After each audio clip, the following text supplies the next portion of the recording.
The cosmic stars prayed to have their own Godzilla film, and Toho said,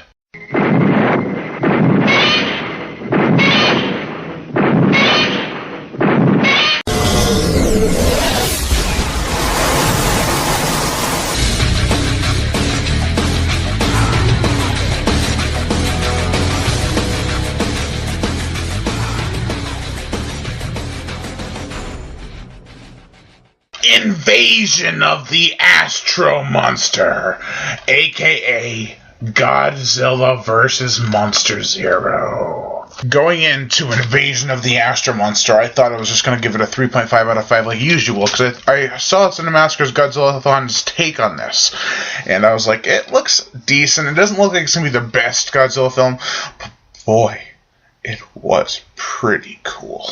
Not only does it have awesome monster battles, but the beasts look great. As usual, Ghidorah looks awesome when he shows us once again that he is a force not to be reckoned with. Well, unless you put Godzilla up against him, who also looks awesome, as well as Rodan, who also looks awesome, but Mothra was supposed to join the fight too, so it's unfortunate because it would have been pretty cool to have the four monsters back again, like in the Ghidorah the Three-Headed Monster, that previous movie I just reviewed. Yeah. That was a good fight. Now, this film doesn't just focus on the monsters. It has a lot of human characters. And the human characters are great, especially the extraterrestrial ones, because they have the giant twist up their sleeve that is just freaking awesome. Plus, I love their outfits. They look like human Martians from like the 60s. Wait, that's exactly what they are. There's also a few cliche characters, and they're actually the main characters, some of them.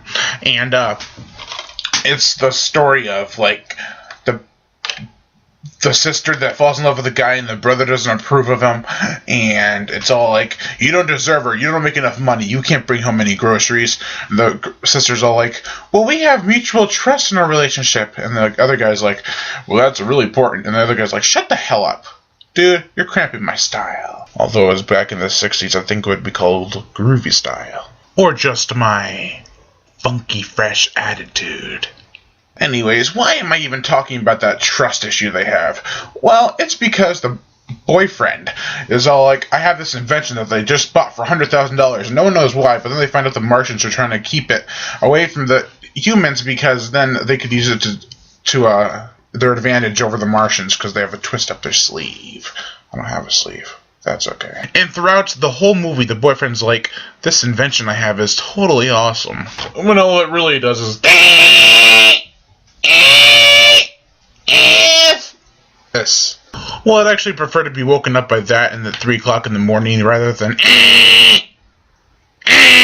they're practically the same.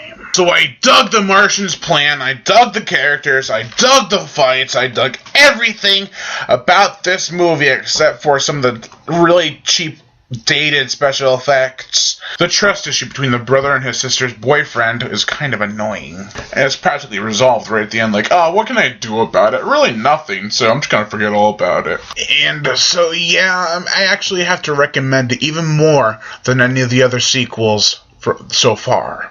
So, overall, I give Invasion of the Astro Monster a 4 out of 5. And if you're wondering who the Astro Monster is, it's Ghidorah. Surprise, surprise. I am Brian Gatto, host of Horror Show Movie Reviews. Make sure to like my Facebook page in the description below, and to leave comments and subscribe.